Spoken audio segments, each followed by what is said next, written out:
So let me get this straight. You managed to find a bad video on the Pokemon Sun and Moon anime. And the person in question got so mad that Ash won the Alolan semifinals that he became a walking salt mine? Are you sure that's right? You know what? Fair. Well, better get to work. This salt isn't gonna harvest itself.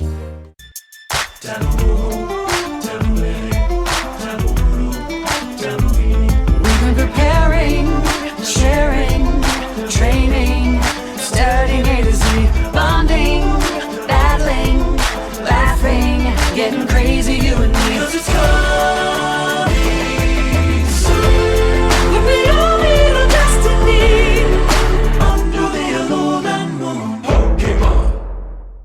Greetings, online travelers. I'm Aeron Tempest, and welcome back to another dissection. Before we begin, allow me to introduce our current specimen. Me, PokemonRangerBoy12. On August 10th, 2019, he released a video titled The Alola League Rant, Ash vs. How, where he rants about the match in question. Pretty much self-explanatory. Now, without further ado, let's charge ahead. My battle with Skyla? Awesome! Vika Vika! Only a kid keeps bragging about winning a battle when it's over. There were so many people beforehand who messaged me and told me, Long, for the love of God, do not continue to watch the Alola League. My dude, just skip it. Nobody will be angry at you, nobody will judge you. And honestly, I wish I would have listened to each and every one of you. But I didn't, because even though the Sun and Moon anime and I have a complicated relationship, I still gave it one chance after another. And more than often, it rewarded my loyalty with beautiful episodes like the Marlowe episode. But this right here, in my opinion, is the ultimate slap in the face to all fans of the anime. Alright, now I know you're being hyperbolic. Or at least I hope you are. I mean, between Ash vs. Richie, the Thunder Plot Armor, Tobias' Action Replay Team, all of Cameron's battles in the Unova League, Ash vs. Alola in the Kalos League, we've got a lot of competition for ultimate slap in the face moments in the anime. Trademarked. Ha! Electric attacks won't work, boy! Pikachu the Horn! Oh no! Right on return! So, I will just sum up what happened between Ash vs. How. It actually started really interesting with both How and Ash using their Z moves right away from the start, and both Pokemon came out unharmed. And why was that so interesting? Because I told you guys numerous times over and over again that Sun and Moon battles are for the most part really predictable because they mostly end with Ash or his friends using the Z move as a finishing move. But since we didn't have that anymore, in my opinion the battle had so much more potential now. Now both trainers had to rely on their overall skills instead of the Z move. And what happened? For the next 5 minutes of the battle, How dominates Ash, and Rowlet barely got any offense, while Decidueye just pummeled him left and right. Excuse me? Did we even watch the same match? Both of them were dodging and blocking each other's attacks for the most part. Unless you mean Decidueye's 3 kicks and 2 Leaf Blades worth dominating, but even that's a stretch considering Rowlet took less damage from the second Leaf Blade due to his Feather Dance, on top of the fact that Rowlet takes quarter damage from Grass-type moves in the first place. I wouldn't exactly call that being pummeled left and right. It would be more accurate to say that Decidueye started to gain an advantage after a long stalemate. But then they both clashed with Sky Attack / Brave Bird and both were down. But then Decidueye went up, Rowlet was still down, and the referee declared How as the winner. But then, out of all the people, How's own grandfather, Hala, put a verdict on the match and said that Rowlet didn't lose. No, Rowlet didn't lose because he fell asleep. And because he wasn't really defeated, the match continued after they woke Rowlet up. And at the end of the day, Rowlet won, even though Rowlet took way more damage than Decidueye. So Ash won and his win got handed to him. He didn't deserve it because, like I mentioned before, Decidueye dominated Rowlet for the most part. That is problem number 1. The match was handed to him? Uh-huh. Last time I checked, Ash's Rowlet still knocked out Decidueye with Brave Bird and wasn't knocked out before doing so. Even if a Pokemon knocks out an opponent that was previously dominating the match, that doesn't mean the match was handed to him. You're forgetting other factors that come into play in an offset. Maybe the goal was to wear down the dominating Pokemon over time. Maybe it was the trainer's quick thinking that got him the win. Maybe it was an overall strategy in play. Who knows? My point is, your claim is quite a stretch no matter which way you look at it. Now, if Decidueye just dropped dead due to an external force outside of Ash's involvement, like if Ash's Rowlet suddenly evolved or something, that would be a different story. However, unfortunately for you, that is not the case. Problem number 2. You do realize that as soon as the Pokemon is down for a longer period of time, and as soon as the referee calls the match is officially over, right? I mean, we can agree on that, right? So that's why Hala shouldn't have had the power to decide by himself that the match is not over after the referee called it. Pardon my interruption, but there's a reason why this outcome was different. The match would be over in other circumstances once the referee calls it because simply put, those other matches don't have a chief referee. Speaking of which, did you forget Hala was the chief referee in question? He has the authority to object a verdict if there's a problem, and there was a clear problem with this particular verdict. Rowlet was merely sleeping, he was not knocked out. Hala objected based off of those grounds. I don't see a problem with pointing out that problem. If you're saying that Rowlet should have been declared to be knocked out, then prove he was actually knocked out. You see, if Rowlet was actually knocked out and then Hala objected, then I could see where you're coming from. However, it would be wise to remember that we never saw the swirling eyes of death on Rowlet before Hala made his objection. Problem number 3. Speaking of fucking Hala... Can I go one commentary without having something go terribly wrong? It was his own grand trial where Rowlet had to return back to his Pokeball. He had to forfeit the match because Rowlet fell asleep back then. But now, because he didn't like the outcome of the match, he decided that Rowlet was not declared unable to battle? Excuse me? Are you sure about that claim? Because if I remember correctly, Ash didn't forfeit his match with Hala. On the contrary, Rowlet won his match with Hala's Crab Brawler.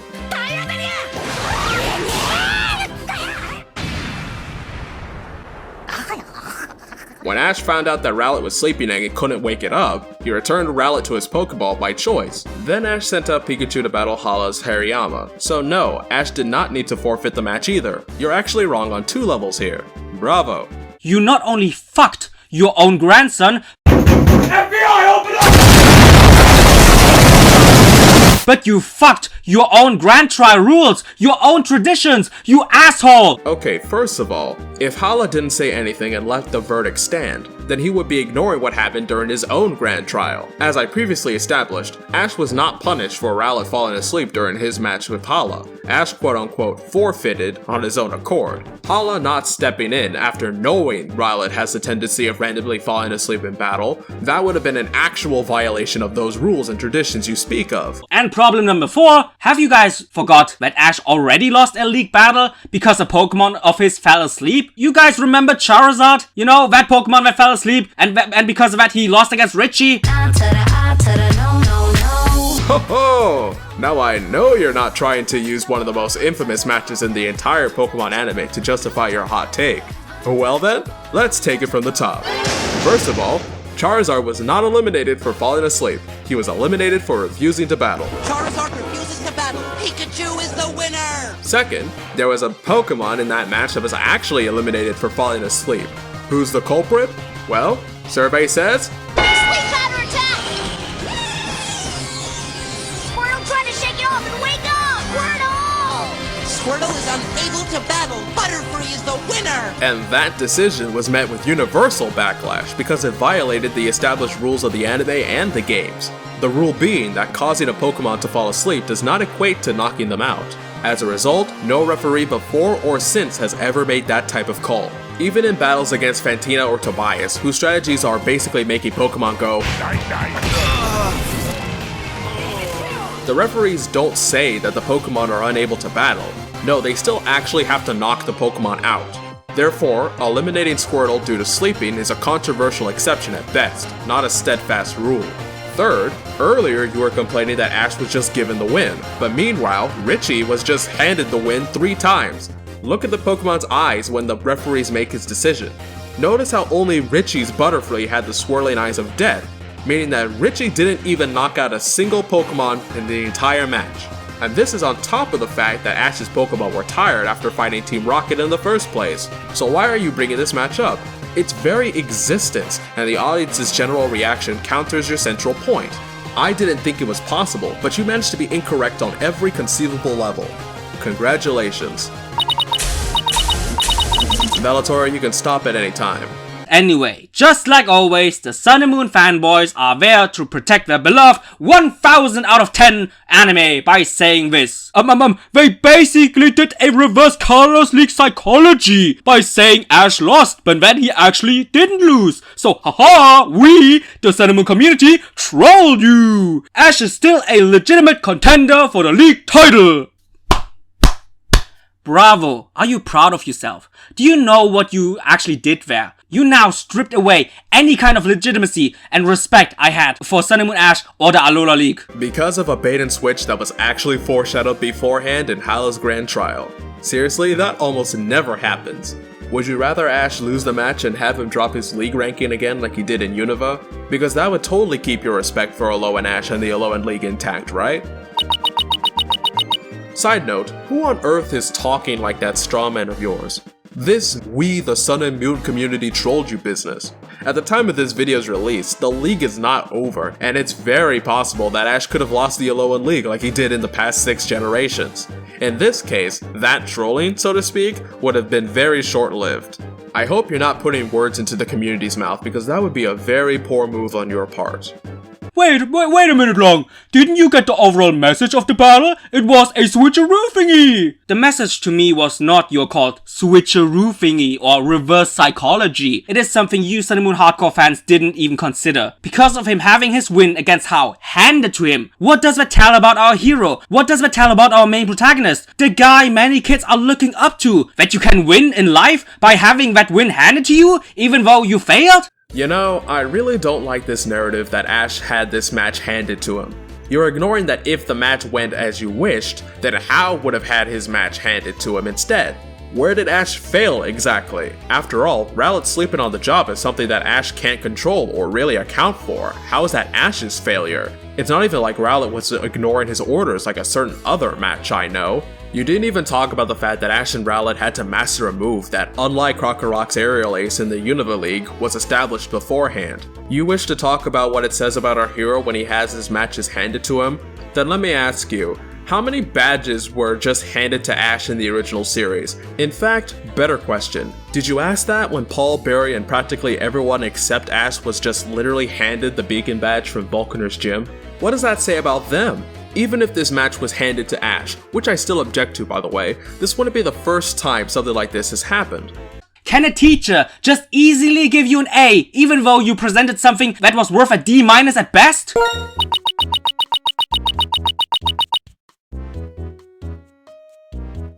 This right here absolutely destroyed the legitimacy and hope I had for Ash. His reputation towards longtime Pokemon fans now further went down the drain. Of course, Ash's reputation was diminished because he, let me check my notes here real quick. Yeah, won a match after someone overturned a referee's incorrect ruling. Yeah, Talk to me again when he loses a 6-on-6 match to a guy who only brought 5 Pokemon with him. We used 6 Pokemon and Riolu's number 5. Wait, round 4's a full battle, so it's a 5-on-5, right? No, wrong! A full battle's a 6-on-6 battle! Why do you even waste your time with this trash long? And I get sad. I get sad every time whenever I get asked this question. Every time my subs see me not enjoying Sun and Moon, they ask me the same exact question. Why do you even punish yourself with this garbage? Just leave it alone. But you know, even though with all the bullshit, even though with this bullshit even right in front of me, I still have some kind of hope for the Sun and Moon anime. Such a tragic, heartfelt performance. Makes me cry every time. But Vellator, doesn't the raw emotion from his acting melt your cold, artificial heart?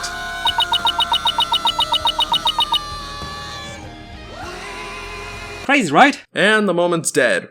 Why do I bother getting emotionally invested in videos anymore? I enjoy living, thank you. Wait long, the Kalos League did the same thing with Ash vs. Alolan. And you think I'm happy with Ash vs Alan? Everybody was so disappointed back then because XY Ash lost, even though their Pokemon were at their peak, while also having the equivalent of a Mega Evolved Pokemon with Ash Greninja. But you know what the difference between Ash vs Alan is compared to Ash vs How? It was actually a good battle. There was tension and history between those two. Yeah, because nothing says tension in a Pokemon battle like having a Pokemon that knows guillotine. Guillotine, go! Use guillotine!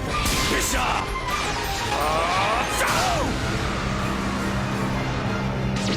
Bishop!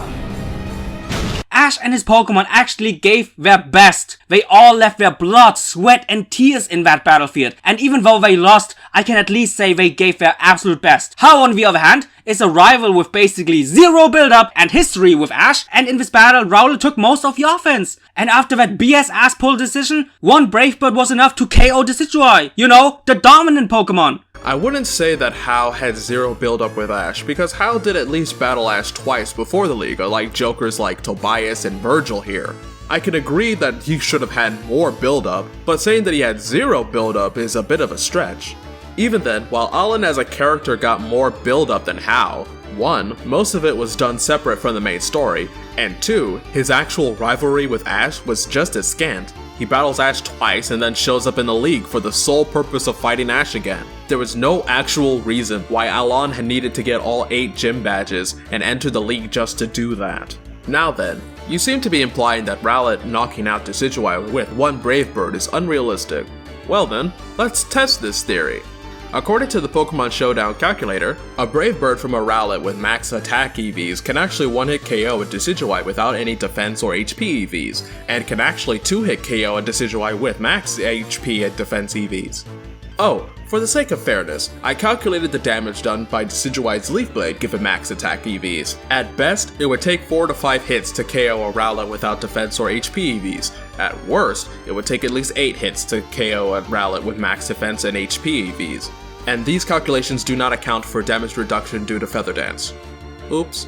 Can you really tell me that this was the absolute best that Rowlet, or just in general Ash's Alolan team, have to offer? Is this really your ultimate justification of why I should root for Ash to win the Alola League? Hold on, I gotta find some new arguments. The humor and the character was amusing in this battle. Yeah, that is the only justification you hardcore Cinnamon guys bring to the table. When humor good, character good. Humor justifies inconsistencies in character progression. Humor justifies unbalanced development. Humor justifies sacrificing episodes for slice of life instead of introducing people like Hao or Guzma sooner. Humor justifies throwing all of the logic out of the window, and humor sacrifices the legitimacy and reliability that XY Ash has built up, and that the Sun and Moon anime is now taking away from Sun and Moon Ash. Excellent. Soon we'll have the tastiest fries known to man. Oh, pardon me. I'm having a hard time believing that this is an actual argument that people are using. Do you have proof of people saying this, or did you merely assume that people would use this as a defense? If it's the latter, then congratulations on the straw man you built for yourself. Oh man. I have no arguments anymore. Well, I do. Concluding statements time. Listen, Ranger12, I'm still baffled that someone managed to generate this much salt over Ash winning a match for once. Overall, this video was a garbled mess of misrepresentations. You misrepresented the fight between Rowlet and Decidueye, you misrepresented the match against Hala, you misrepresented the opinions of the Sun and Moon community, and my personal favorite, you misrepresented the match between Ash and Richie just to justify your other misrepresentations. Then there was that straw man character. That caricature was a chore to sit through, since you seem to give him nothing but idiotic points that no one would genuinely use to defend this episode. For the sake of transparency, I haven't seen the Sun and Moon anime before watching your video, so it was a major problem when even I could tell that there was something fishy with your rant upon my first viewing, and that was before I actually sat down to watch the episodes in question. My advice is to pay attention to the episodes you're talking about, and maybe rewatch relevant episodes to make sure you don't miss important details. In any case, I hope my advice helps you. Cheers. So, how much salt was harvested from that video? Yikes, that's a lot more than I expected. What are we even gonna do with all of it?